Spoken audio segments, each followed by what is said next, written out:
안녕하세요. 곰돌이 변호사 이상헌 변호사입니다. 현재까지 설명을 드린 영상의 경우 신청인이 혼인을 하지 않은 경우를 전제로 말씀을 드렸습니다. 신청인이 혼인을 한 경우 개인회생이나 파산 및 면책 신청을 하면 법원에서 배우자의 소득이나 재산 관련 자료를 제출하라고 하는 경우가 많습니다. 신청인의 입장에서는 내가 개인회생 신청이나 파산 및 면책 신청을 하는데 왜 배우자의 소득 및 재산에 관한 자료를 제출하라고 하는지 의문을 가질 수 있습니다. 이번 영상은 개인회생에 있어서 신청인의 배우자의 소득, 재산을 보는 이유, 그리고 개인회생에 있어서 이를 어떻게 반영하는 것인지에 대하여 설명을 드리도록 하겠습니다. 설명 영상으로 전환합니다. 먼저 개인회생 신청 시 배우자의 소득, 재산을 보는 이유에 대하여 말씀드리겠습니다. 배우자의 소득은 미성년의 자녀가 있는 경우 신청인의 부양가족 수를 산정하는 데 있어서 고려 요소가 됩니다. 따라서 법원에서는 신청인의 적절한 부양가족 수 산정을 위하여 배우자의 근로소득 원천 징수용 수증, 소득금액 증명안, 사업자 등록 사실 증명안, 국민건강보험 가입 내역, 국민연금용 연금 산정용 가입 내역 등 배우자의 소득 산정을 위한 자료의 제출을 요구합니다. 다음으로 배우자의 재산은 배우자 명의의 재산의 가치를 고려하여 개인회생에 있어서 청산가치 산정이 이루어지게 됩니다. 따라서 법원에서는 배우자의 지방세세목별 과세 내역, 지적전산 자료 조회 결과, 보험 가입 내역 확인, 보험 예상 해약금 증명서 등 배우자의 재산의 전부 및 그 내용을 확인하기 위하여 필요한 서류의 제출을 요구하게 됩니다. 혼인 중 배우자의 소득에 따른 부양가족 수의 판단과 관련하여 서울회생법원의 회생위원 직무 편람 내용에 있는 부양가족 수 산정과 관련한 내용을 말씀드리도록 하겠습니다. 먼저 가족 구성원 중 1인 가구 기준 중위소득의 60% 이상의 수입이 있는 사람의 경우 부양가족 수 산정 대상에서 제외합니다. 그리고 실무적으로 다른 가족의 건강상태나 나이 등에 비추어 본인이 생활할 수 있는 소득을 올릴 수 있다고 보여지는 경우, 예를 들어 만 65세 미만의 성년인 경우이고 건강상 문제가 없다고 한다면 특별한 사정이 없는 이상 일단 부양가족 수 산정 대상에서 제외합니다. 이후 가족 구성원 중 소득이 있는 사람과 신청인의 소득을 비교하여 소득이 없는 다른 가족이 신청인의 부양가족에 해당하는지 여부를 판단합니다. 다른 가족 구성원의 소득이 신청인 소득의 70% 미만인 경우 소득이 없는 다른 가족은 신청인의 부양가족으로 봅니다. 다른 가족 구성원의 소득이 신청인 소득의 130%를 초과하는 경우 소득이 없는 다른 가족은 신청인 소득의 130%를 초과하는 가족의 부양가족으로 봅니다.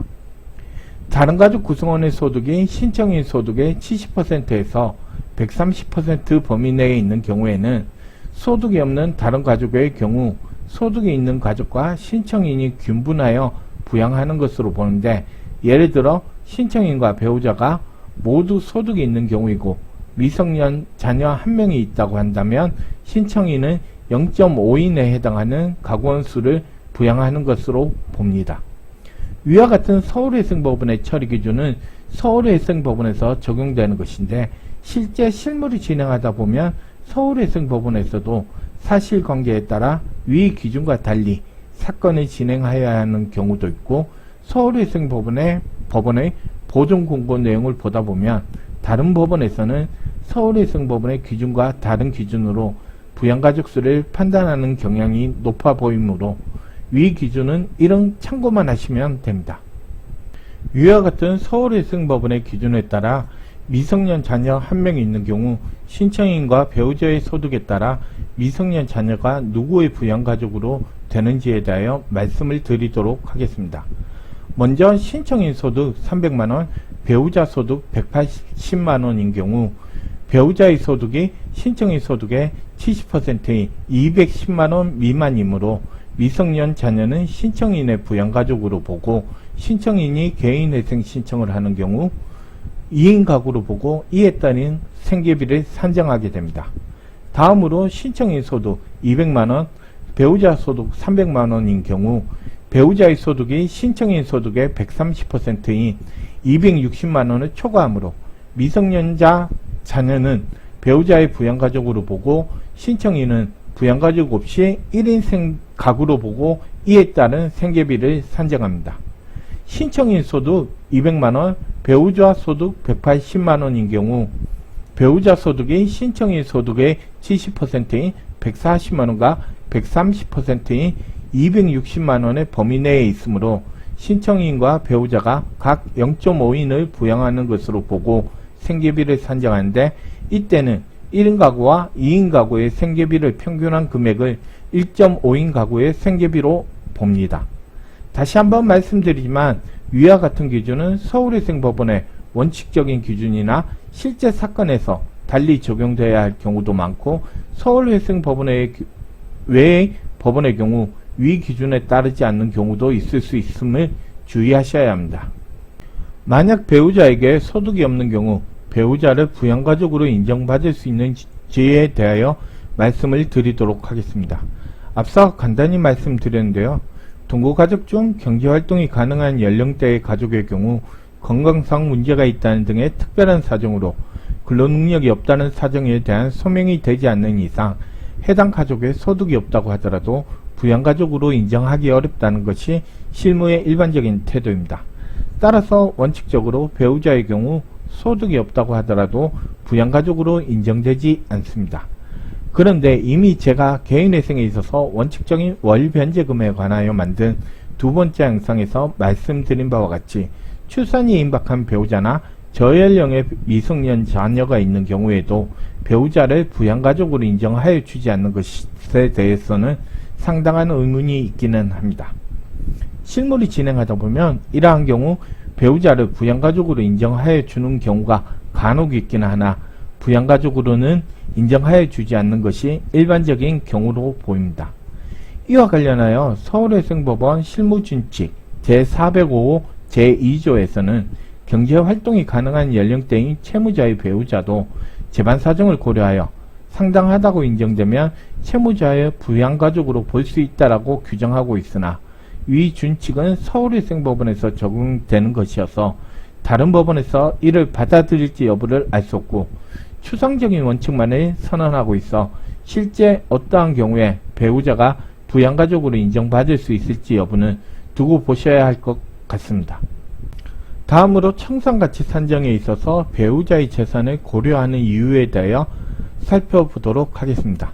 먼저 민법 제830조 제1항에서는 부부 일방이 혼인 전부터 가진 고유재산과 혼인 중 자기의 명의로 취득한 재산의 경우 그 특유재산으로 한다라고 규정하고 있고 민법 제830조 제2항에서는 부부의 누구에게 속한 것인지 분명하지 아니한 재산은 부부의 공유로 추정한다고 규정하고 있어 혼인 중 부부의 재산이라도 부부 각자의 명의로 된 재산의 경우 각 명의자의 재산으로 보는 부부별산제를 채택하고 있습니다.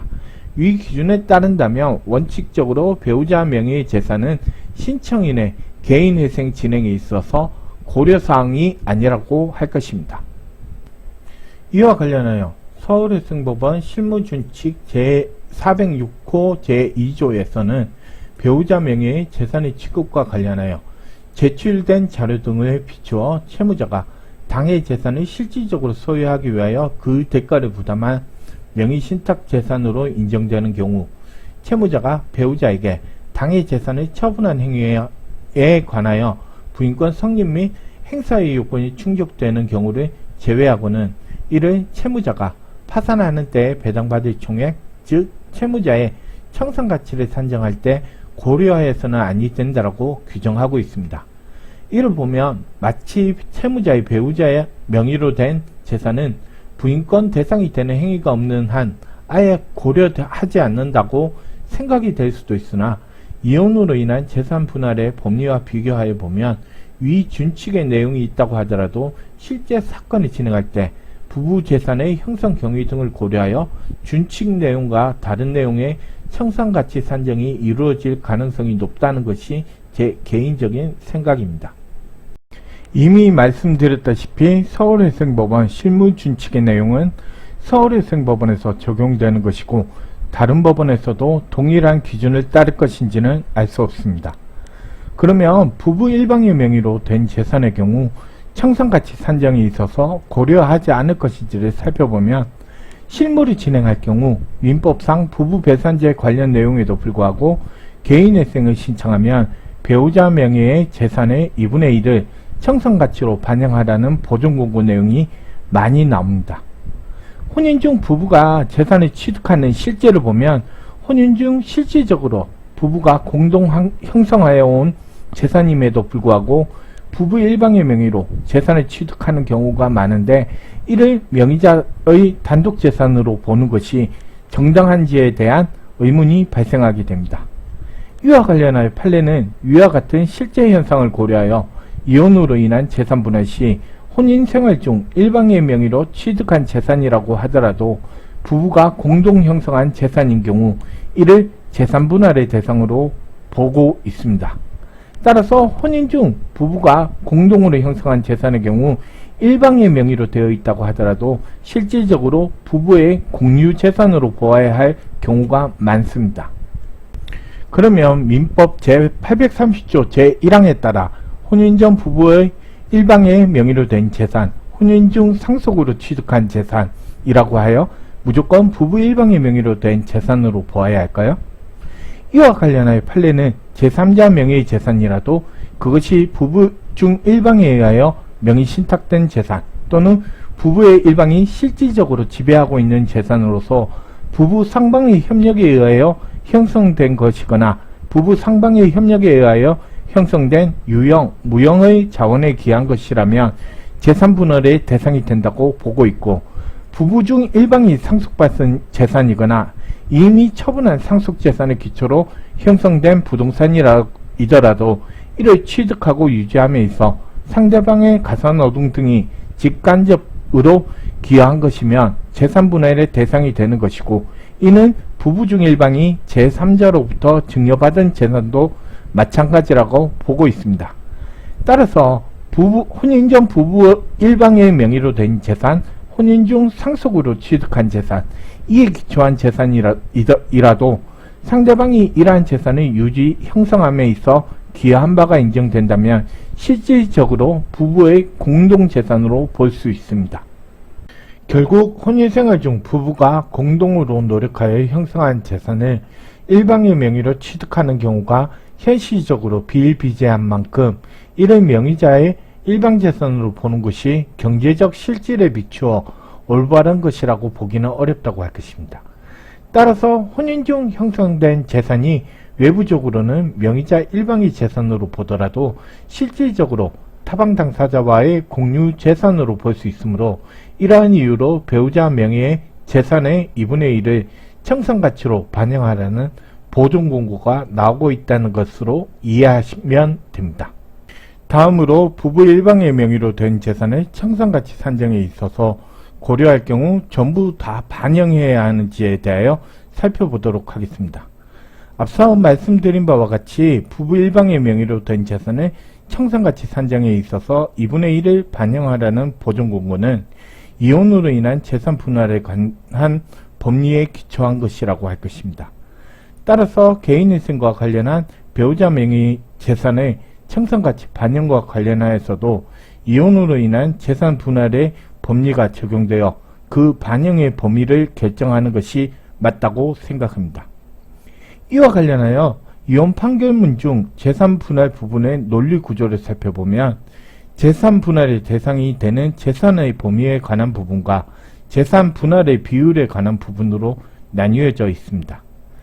이와 관련하여 개인회생 신청 사건의 경우 간이한 절차라는 점에서 기여도를 다투는 재산 분할의 비율까지 다투기 어려울 수 있으나 배우자 명의의 재산이 재산 분할의 대상이 되는 재산인지, 즉 청산가치 산정에 있어서 고려 요소가 되는 재산인지 여부는 다투어 볼 여지가 충분합니다.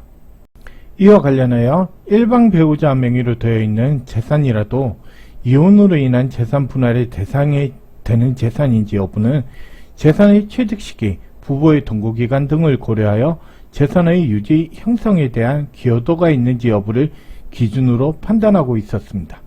따라서 유형을 나누어 살펴보면 혼인 시점 이전부터 배우자가 보유하고 있었고, 해당 재산이 배우자가 혼인 전 취득한 예금, 대출 등 고유의 자금으로 형성되었으며 혼인 기간이 얼마 되지 않은 경우에는 해당 재산의 경우 부부가 공동으로 형성한 재산으로 보기 어려우므로 개인회생에 있어서 청산가치 산정에서 제외되어야 할 것입니다.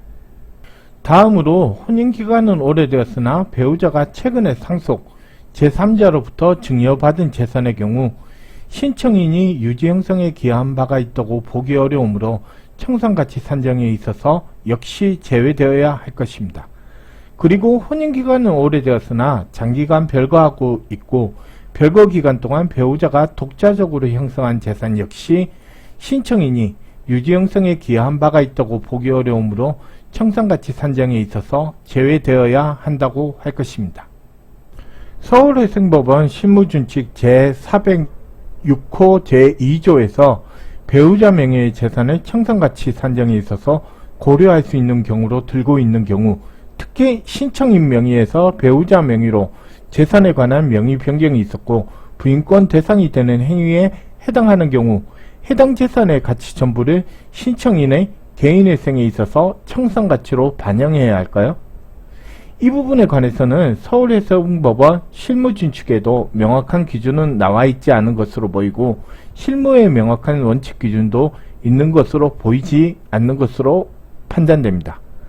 다만 개인회생에 있어서 배우자 명의 재산의 2분의 1을 청산가치로 반영하라는 보존공고가 이혼으로 인한 재산 분할의 법리에 기초한 이상 이 역시 이혼으로 인한 재산 분할에 관한 법리의 판례를 기초로 판단해야 하는 것이 맞지 않을까 하는 것이 제 개인적인 생각입니다. 이와 관련하여 이혼으로 인한 재산 분할이 사행위, 즉 채권자 취소권에 해당하는지 여부와 그 범위에 관하여 판례는 재산 분할자가 당해 재산 분할에 의하여 무자력이 되어 일반 채권자에 대한 공동담보를 감소시키는 결과가 된다고 하더라도 그러한 재산 분할이 민법 제839조의 2 제2항의 규정 취지에 반하여 상당하다고 할 수 없을 정도로 과대하고 재산 분할을 구실로 이루어진 재산 처분이라고 인정할 만한 특별한 사정이 없는 한 사행위로서 채권자 취소권의 대상이 되지 아니하고 위와 같은 특별한 사정이 있어 사행위로서 채권자 취소권의 대상이 되는 경우에도 취소되는 범위는 그 상당한 부분을 초과하는 부분에 한정된다고 보고 있습니다. 따라서 이혼으로 인한 재산 분할의 법리, 실무상 배우자 명의 재산의 2분의 1을 청산가치로 반영하라는 보존공고의 내용 등에 비추어 보면 해당 재산이 혼인기간 동안 형성되어 온 공동재산이라고 한다면 특별한 사정이 없는 한 실질적으로 공유관계의 청산이라는 면을 반영하여 해당 재산의 가치의 2분의 1만 청산가치에 반영함이 상당하다고 보아야 하지 않을까 싶습니다. 앞서 말씀드린 내용들은 모두 신청인이 혼인생활을 유지하고 있는 경우에 관한 내용인데요. 만약 신청인이 이혼을 한 경우는 어떻게 되는지에 대하여 간단히 말씀드리도록 하겠습니다. 신청인이 이혼을 하였는데 미성년의 자녀가 있는 경우라고 한다면 미성년 자녀에 대한 양육자, 양육비 결정이 이루어져야 합니다. 이에 따라서 양육자, 양육비 결정에서 정해진 내용에 따른 양육비를 신청인의 개인회생 사건에서 어떻게 처리를 할 것인지가 문제되는데 이 부분 내용이 상당하여 별도의 영상으로 설명을 드릴게요.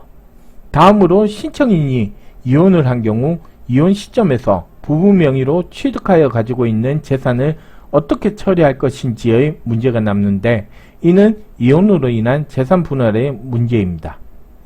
앞서 말씀드린 바와 같이 판례는 이혼을 하면서 재산 분할이 이루어진 경우 재산 분할 자체가 사행위에 해당하기 위해서는 상당성을 넘어서는 재산 분할이 이루어져야 하고 이때 사행위에 해당하여 취소되는 범위는 상당한 부분을 초과하는 범위에 한정된다고 보고 있습니다. 따라서 개인회생에 있어서 청산가치 반영 문제 역시 위와 같은 판례에 기초하여 재산 분할의 적정성 여부를 확인하게 되고, 이에 따라 이혼 당시 신청인과 전 배우자의 재산 내역, 소득 및 재산 분할 내용에 대한 소명을 하라는 보존 공고가 나오게 됩니다. 이번 영상은 개인회생 신청인이 혼인을 한 자이거나 이혼을 한 자인 경우 배우자나 전 배우자의 소득 및 재산이 개인회생에 있어서 어떤 영향을 미치고 어떻게 처리되는지에 대하여 알아보았습니다. 실무를 진행하다 보면 배우자의 소득이나 재산을 판단함에 있어서 회생위원님이나 법원에 따라 판단 기준이 좀 다른 것 같습니다. 개인회생 대리인 사무실로서는 다투어 줄 수 있는 부분은 다투어 주고, 또한 다툴 수 있는 능력이 되어야 합니다. 개인회생 신청을 고민하고 계신 분들은 이러한 부분도 염두에 두면서 개인회생 신청 사무실을 선택하였으면 합니다. 제 영상이 도움이 되었다면 좋아요와 구독을 눌러주세요. 이상 곰돌이 변호사 이상헌 변호사였습니다.